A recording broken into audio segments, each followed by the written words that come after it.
Assalamualaikum warahmatullahi wabarakatuh. Selamat datang di Cerita Bebas Channel. Di video kali ini kita akan membahas tentang kupas tuntas misteri sedulur papat limo pancer secara mendalam. Dari kecil, istilah sedulur papat limo pancer sudah akrab di telinga kita, khususnya orang Jawa, di mana terminologi ini merupakan bukti luasnya falsafah Jawa yang tak kalah enigmatis dan ilmiah dibandingkan ilmu-ilmu modern era revolusi industri 4.0 dan society 5.0. Masalahnya, orang Jawa Nusantara tidak mencari rumusan epistemologi, ontologi, dan aksiologi, namun justru hanyut dalam gelombang pembid'ahan, penyirikan, dan pengkafiran nilai-nilai, tradisi, dan budaya khas Nusantara itu. Jika dianalisis, Jawa itu tidak sekadar adiluhung, namun sangat ilmiah. Namun dalam kajian perkembangan ilmu pengetahuan dan filsafat, ada upaya para ilmuwan meninabobokkan hal itu. Buktinya, peradaban Jawa kuno atau Nusantara kuno tidak sering, bahkan tidak pernah disebut dalam ilmu modern. Adanya hanya Yunani kuno, Mesir kuno, Cina kuno, di mana Jawa atau Nusantara kuno tersebut.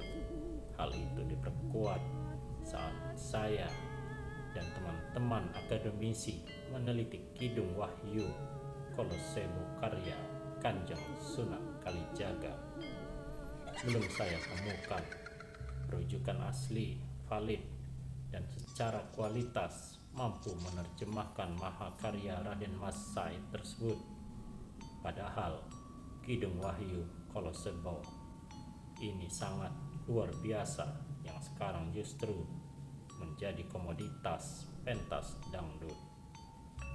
Selain Wahyu Kolosebo, ada kidung lain karya Sunan Kalijaga yang memuat istilah sedulur papat kelimo pancer pada kurun abad 15-16.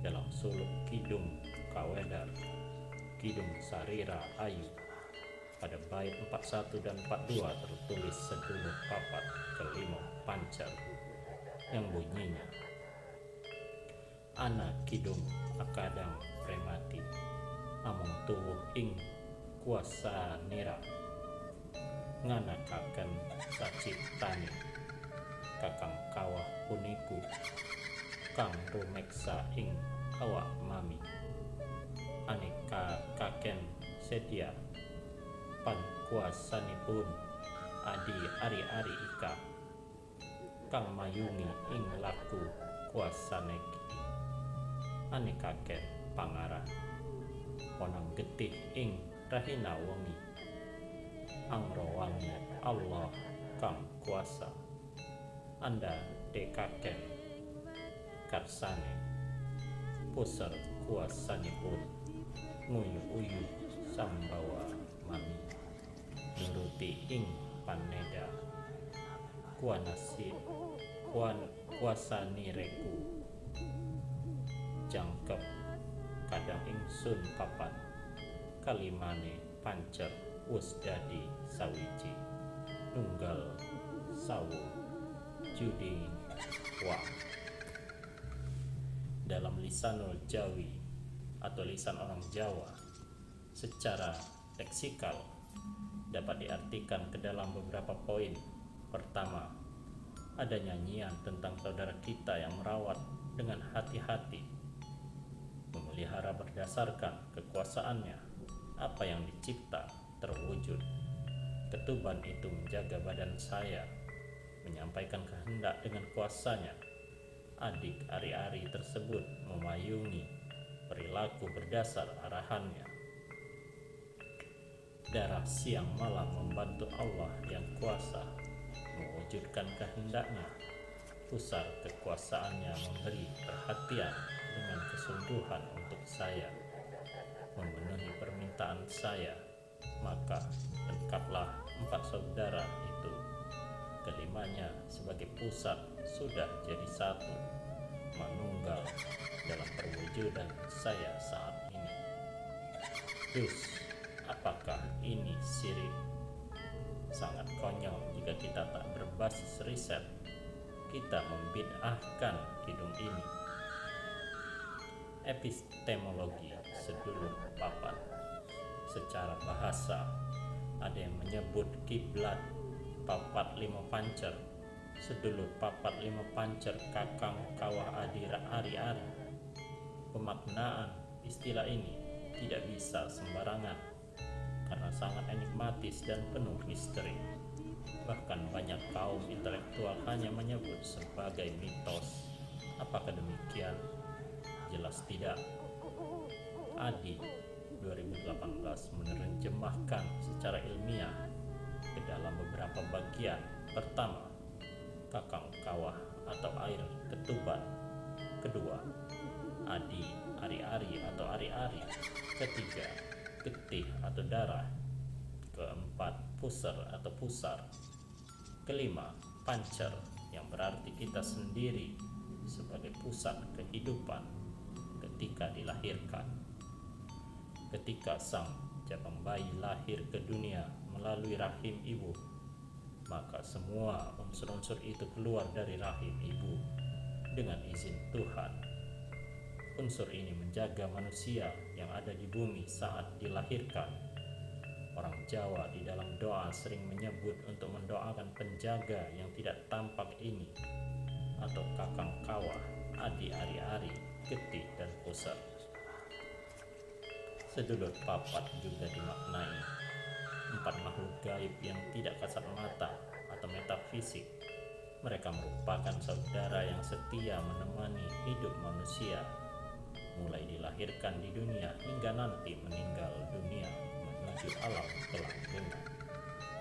Riset Raharjo 2012 ayat 4 menyebut dalam ilmu Jawa terdapat jagat kecil atau mikrokosmos, kiblat papat yang merupakan kakang kawah adi ari-ari dengan pusat manusia sendiri sebagai satu kesatuan jiwa manusia untuk meraih ketentraman hidup, memiliki saudara alamiah dalam tubuhnya. Kedalaman makna ini tidak cukup ditinjau dari aspek filologi atau antropologi, namun harus menggunakan pendekatan lain yang lebih kompatibel. Dalam falsafah Jawa, saat manusia dilahirkan dari rahim ibu pasti membawa air ketuban, ari-ari, darah, dan tali plasenta. Masyarakat Jawa meyakini bahwa keempat benda ini menyertai kehidupan manusia dan selalu menghidupi secara batin sejak dilahirkan sampai meninggal dunia. Semua agama meyakini bahwa hidup dan matinya seorang ditentukan oleh Tuhan. Dalam kehidupan ini, selain alam fisik, juga ada metafisik yang dalam keyakinan Hindu disebut mikrokosmos, yang merupakan unsur alam dengan mengawinkan sedulur papat di atas sebagai bagian 4 kiblat dalam alam yang berupa tanah atau bumi, air, api, dan angin. Konsep ini tentu selaras dengan kepercayaan semua agama di Nusantara yang meyakini manusia hidup, mati, dan menyinergikan kehidupan kematian itu dengan tanah, api, air, dan angin. Tidak bisa tidak. Jika ada orang mengingkari sedulur papat, otomatis mereka menolak kehidupan. Dalam Ki Sigit Arianto tahun 2017 pernah menaksir sedulur papat dengan sangat rinci. Pertama, Watman merupakan rasa cemas atau khawatir ketika seorang ibu hendak melahirkan anaknya. Watman diartikan saudara tertua yang menyiratkan betapa utamanya sikap hormat, sujud kepada orang tua, khususnya ibu. Kasih sayang ibu ialah kekuatan yang akan mengiringi hidup seorang anak. Kedua, wahmat, yaitu kawah atau air ketuban, fungsinya menjaga janin dalam kandungan agar tetap aman dari goncangan. Ketika melahirkan, air ketuban pecah dan musnah menyatu dengan alam. Namun secara metafisik, ia tetap ada sebagai saudara penjaga dan pelindung. Ketiga, rahmat atau darah dalam persalinan sebagai gambaran kehidupan, nyawa, dan semangat. Selalu ada sebagai saudara yang memberi kehidupan dan kesehatan jasmani. Keempat, ariman atau ari-ari atau plasenta sebagai saluran makanan bagi janin. Ia merupakan saudara tak kasat mata yang mendorong seseorang untuk mencari nafkah dan memelihara kehidupan.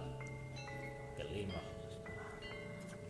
pancer atau pusat, yang berarti bayi itu sendiri dimaknai juga sebagai roh yang ada dalam diri manusia yang akan mengendalikan kesadaran diri seseorang agar tetap eling dan waspada. Ingat kepada Sang Pencipta dan menjadi insan yang bijaksana.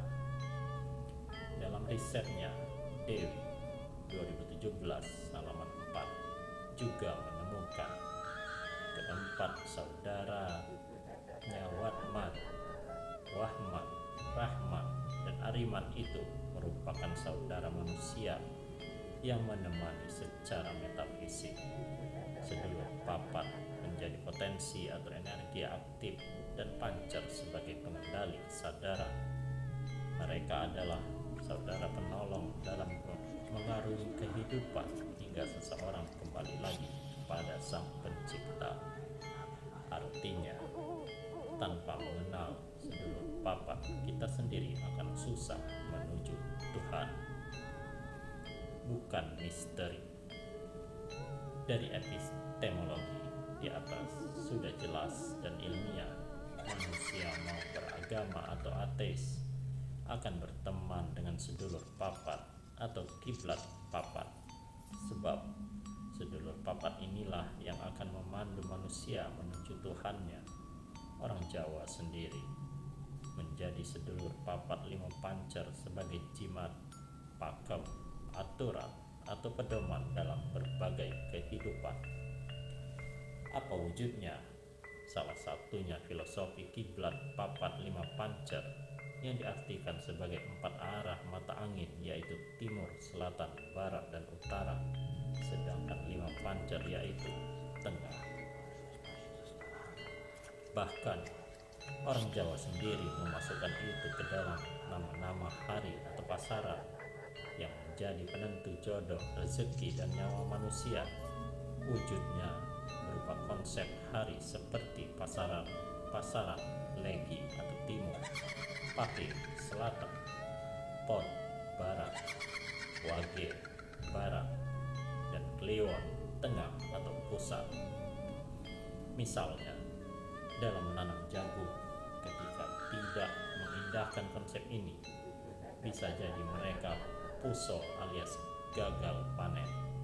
Begitu pula dengan pemilihan hari pernikahan kita, pindahan atau membangun rumah, dan sebagainya.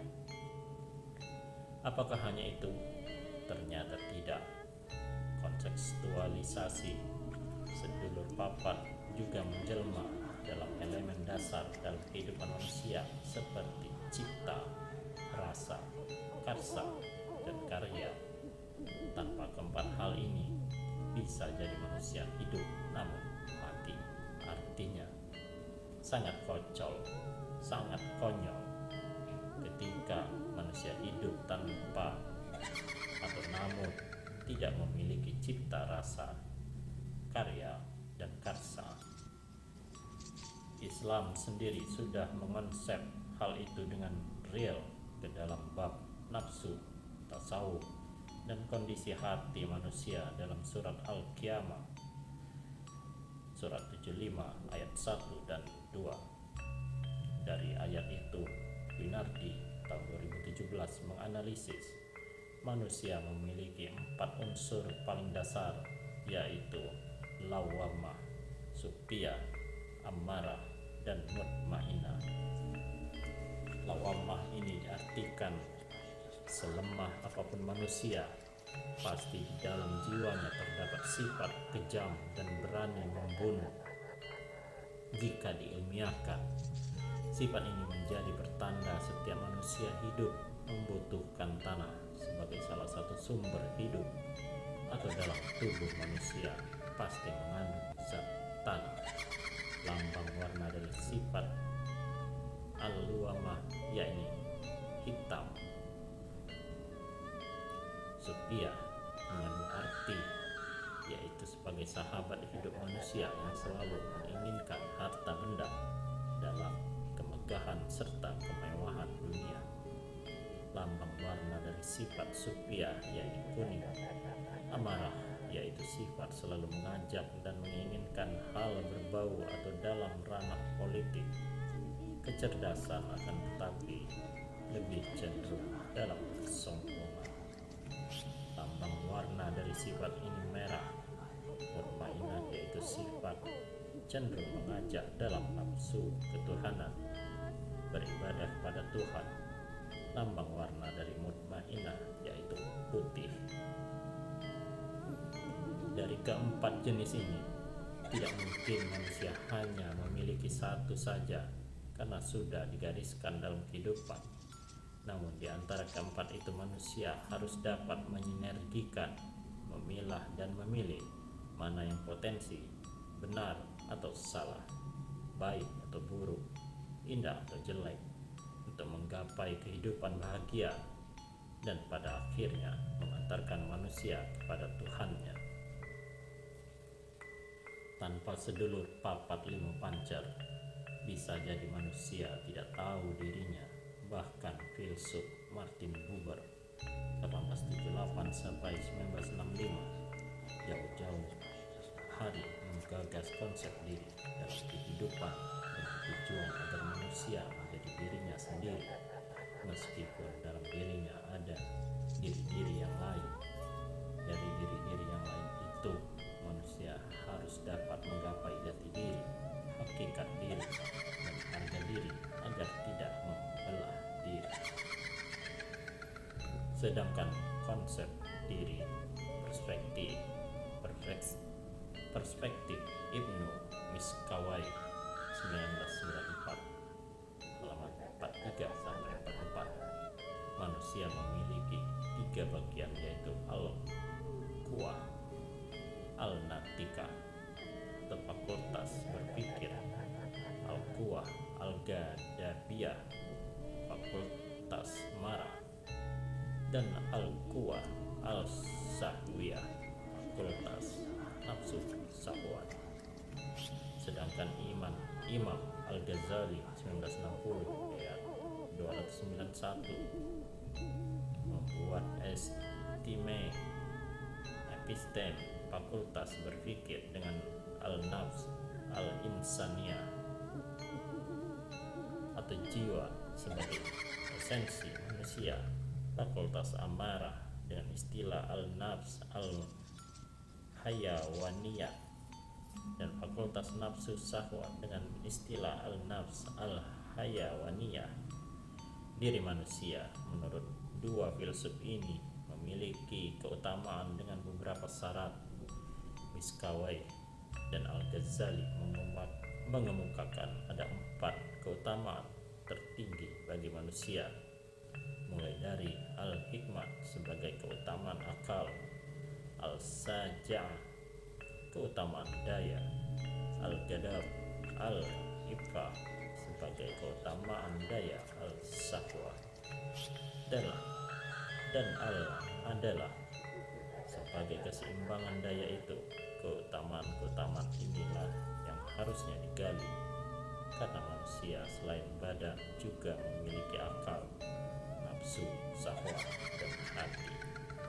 Sudah jelas, sedulur papat pancer 5 pancer merupakan bagian dari diri manusia yang harus diittihadi digali dan disinergikan ke dalam kehidupan agar manusia dapat kembali pada Tuhannya. Uniknya, saat ini Indonesia berada pada era revolusi industri 4.0 dan society 5.0 yang secara leksikal merupakan kesamaan dari sedulur papat atau revolusi industri 4.0 lima pancer atau society 5.0. Ini bukan kebetulan, namun memang sudah sesuai dengan zeitgeist atau spirit zaman. Jika kita tidak dapat mentransformasi teknologi batin pada sedulur papat lima pancer, maka akan susah bagi kita untuk menjawab tantangan revolusi industri 4.0 dan society 5.0. Sebab sinyal, kuota, internet, pulsa, semuanya adalah dunia maya, makhluk gaib yang kita sembah setiap hari. Sedangkan sedulur papat lima pancer jelas-jelas ada secara fisik saat kita lahir. Dus, kini siapa yang lebih gaib dan mitos antara sinyal, pulsa, kuota dengan sedulur papat lima pancer? Silakan Anda jawab sendiri. Semoga bermanfaat. Wallahu a'lam bishawab. Wassalamualaikum warahmatullahi wabarakatuh.